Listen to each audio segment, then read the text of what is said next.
السلام علیکم ورحمۃ اللہ وبرکاتہ۔ الحمد للہ رب العالمین والصلاة والسلام علی سید الانبیاء والمرسلین وعلی آلہ وصحبہ اجمعین ومن تبعہم بإحسان الی یوم الدین، اما بعد۔ محترم حضرات، ناظرین،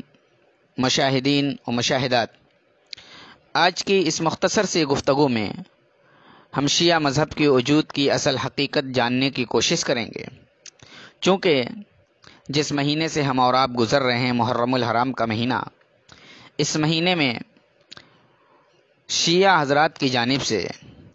ہمارے پیارے نبی جناب محمد الرسول اللہ صلی اللہ علیہ وسلم کے ساتھیوں اور آپ کے صحابہ کے خلاف طعن و تشنیع کی جاتی ہے، ان کو سب و شتم کیا جاتا ہے۔ اس لیے مناسب معلوم ہوتا ہے کہ ہم شیعہ حضرات کے وجود کی اصل حقیقت کو بیان کر دیں اور دیکھیں کہ یہ شاخ کہاں سے پھوٹی، یہ شاخ کہاں سے نکلی۔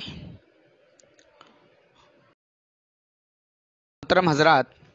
محققین کے نزدیک راجح قول یہی ہے کہ عبداللہ ابن سبا یہودی ہی نے اسے بنایا، بویا اور پھیلایا، بلکہ شیعی مذہب کی اپنی کتابیں بھی اسی بات کا اعتراف کرتی ہیں۔ محترم سامعین، یہ بات دو ٹوک الفاظ میں ثابت شدہ ہے کہ عبداللہ ابن سبا یہودی نے ہی سب سے پہلے حضرت علی رضی اللہ تعالی عنہ کی امامت کا بول بولا تھا، اور یہی چیز اور یہی عقیدہ شیعہ مذہب کی اساس اور بنیاد ہے، اور یہ عقیدہ علی رضی اللہ تعالی عنہ کی امامت پر نص صریح ہے۔ اسی طریقے سے ان کی کتابیں یہ بھی بتاتی ہیں کہ اس شخص نے، یعنی عبداللہ ابن سبا یہودی نے، سب سے پہلے سسر رسول حضرت ابوبکر صدیق اور دوسرے سسر حضرت عمر رضی اللہ تعالیٰ عنہ اور داماد رسول صلی اللہ علیہ وسلم حضرت عثمان غنی رضی اللہ تعالیٰ عنہ کے بارے میں زبان طعن دراز کی تھی، اور اسی شخص نے سب سے پہلے عقیدہ رجعت کا اظہار کیا، جو شیعہ مذہب میں اہمیت کا حامل ہے، اور حضرت علی رضی اللہ تعالی عنہ کی الوہیت کا قول بھی اسی شخص نے اختیار کیا تھا۔ شیعہ مذہب کے ایک عالم دین علامہ حسن النوبختی نے اس طرح لکھا ہے کہ سبیہ فرقہ کے لوگ عبداللہ ابن سبا کے ساتھی اور ہم خیال تھے۔ اسی شخص نے حضرت ابوبکر، حضرت عمر اور حضرت عثمان غنی رضی اللہ تعالی عنہم اجمعین اور دیگر صحابہ اکرام کے متعلق زبان طعن دراز کی تھی، اور ان سے اظہار بیزاری کیا تھا، اور اس نے یہ دعویٰ کیا تھا کہ خود حضرت علی رضی اللہ تعالی عنہ نے اسے ان باتوں کا حکم دیا۔ حضرت علی رضی اللہ تعالی عنہ نے اسے گرفتار کیا، پھر اس سے اس قول کی بابت استفسار کیا، سوال کیا، پوچھا، تو حضرت علی کے پوچھنے کے بعد اس نے اقرار کیا، تو آپ رضی اللہ تعالی عنہ نے اس کے قتل کا حکم جاری کر دیا۔ پھر حسن النوبختی نے کچھ آگے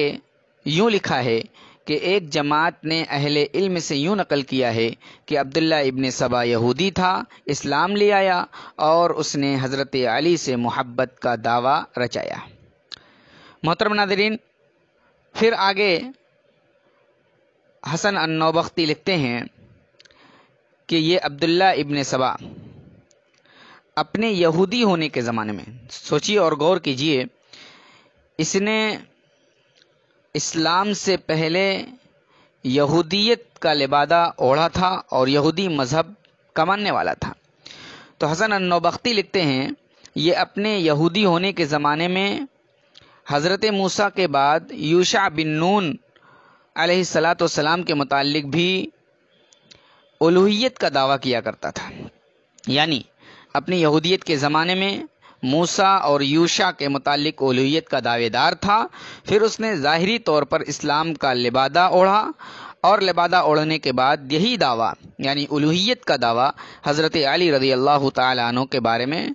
کرنا شروع کر دیا۔ یہ بات دیکھیں الانوار النعمانیہ جلد نمبر 2 صفحہ نمبر 234۔ محترم ناظرین، پھر جب عبداللہ ابن سبا ظاہری طور پر اسلام لے آیا اور اسلام کا لبادہ اوڑھ لیا تو اس نے اسلام کے اظہار کے بعد علی ابن ابی طالب کے متعلق یہی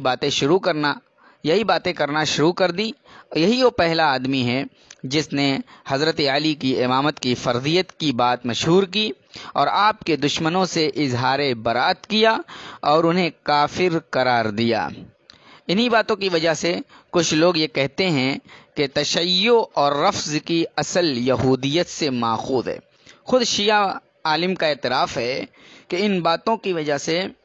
تشیع اور رفض یعنی شیعہ اور رافضی کی اصل یہودیت سے ملتی ہے۔ اس لیے جس طریقے سے یہودی کے اندر خبث باطن پایا جاتا ہے، اسی طریقے سے آج کے شیعہ کے اندر بھی خبث باطن موجود ہے، اتم درجہ موجود ہے۔